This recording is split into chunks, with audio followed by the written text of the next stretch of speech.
Welcome to JP news.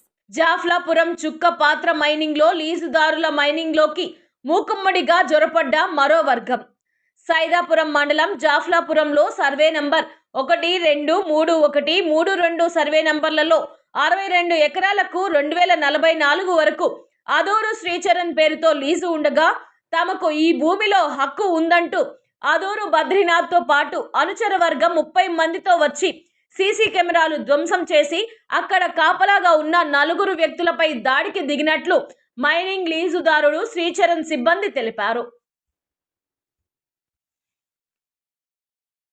ఒక యువకుడి చేతులను మెలేసి పిడిగుద్దులు గుద్ది ఫోన్ కూడా లాక్కున్నారని, అలాగే అక్కడ ఉన్న అరుంధతీయ వ్యక్తిపై దాడి చేసి కులం పేరుతో దూషించారని తెలిపారు. ఈ మేరకు వారు 112కు కాల్ చేసి పోలీసులకు సమాచారం ఇచ్చారు. వారి చేతిలో దాడిలో గాయపడ్డ బాధితులు పోలీస్ స్టేషన్ SC/ST అట్రాసిటీ కేసుపై ఫిర్యాదు చేశారు. ఆదూరు బద్రీనాథ్ అతని అనుచరులు మీడియా రావడంతో కార్లు వదిలి వెళ్లి దాక్కున్నారు. కొంతసేపు మైన్లోకి మీడియాను రాకుండా గేట్లను వేశారు.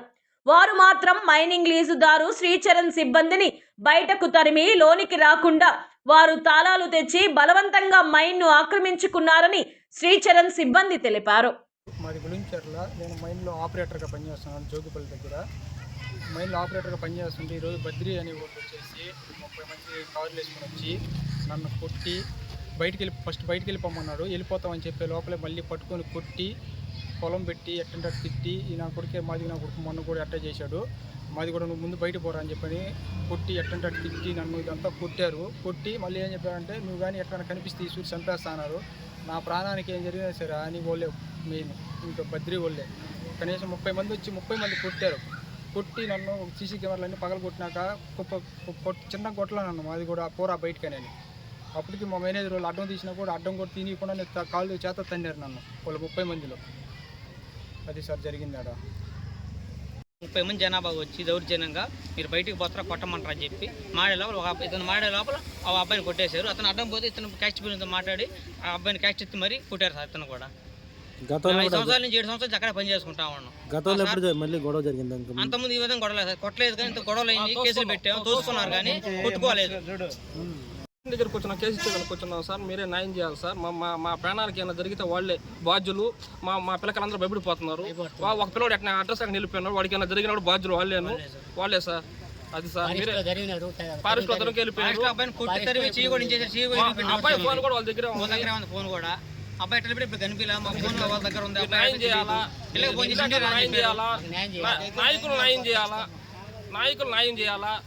వాళ్ళు అంటే వాళ్ళకి ఎంత బలం ఉందని చెప్పి వాళ్ళు వచ్చారు, మాకు అడే బలాలు లేవు. 5 కార్లు 30 మందిగా జనాభా వచ్చి దౌర్జన్యంగా కొట్టి తరిమేశారు మమ్మల్ని.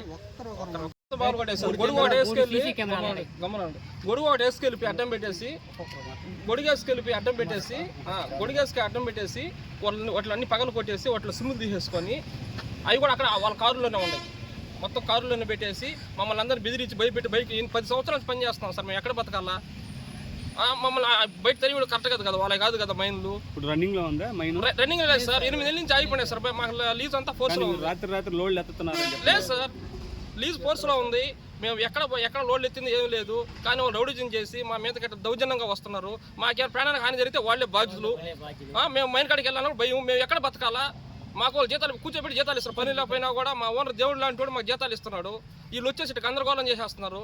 వీళ్ళు రాజకీయ పలుకుబడి ఉపయోగిస్తున్నారు. వాళ్ళు సీసీ కెమెరాలు పగల కొట్టి ఒక ఆడ ఉంటే ఆమెను బయట దోసేసి ఆటో ఎక్కించి పంపించారు సార్. మీకు కూడా ఎదురుచుంటారు వాళ్ళు. ఆమెను కూడా పంపించేశారు. మేము ఎట్లా బతకాలా? 10 సంవత్సరాలు పని చేస్తాం, మేము ఎక్కడికి వెళ్ళాలా? అప్పుడు కొంచెం బయట దోసేస్తే మా పరిస్థితి ఏంది? నా క్యాస్ట్ అంతా మాది కూడా అది ఇది అని చెప్పి తిట్టాడు నన్ను. నేను సైడ్ పోయి మాట్లాడుతా ఉన్నా, నేను కొట్టేశారు సార్. ఇద్దరిని కొట్టారు. తాళాలు బద్దలు కొట్టుకుని వచ్చారు. 50 మంది వచ్చారు. బద్రీ అనే కొడుకు నా మీదకి వచ్చాడు. బద్రీ అనే అతని మీదకి వెళ్ళాడు. ఫస్ట్ నేను బద్రీతో మాట్లాడుతాను వచ్చి ఇతను కొట్టేశారు. వచ్చారు ఇతన్ని ఇంకో అబ్బాయి ఎట్లా వెళ్ళిపోయి అడ్రస్ లేడు. చెయ్యి మళ్ళీ చేసి ఫోన్ కూడా వాళ్ళ కాడే ఉంది. అబ్బాయి ఫోన్ కూడా మైండ్ క్లోజ్ గా ఉంటే మీరు ఎందుకు ఉన్నారు మామూలుగా?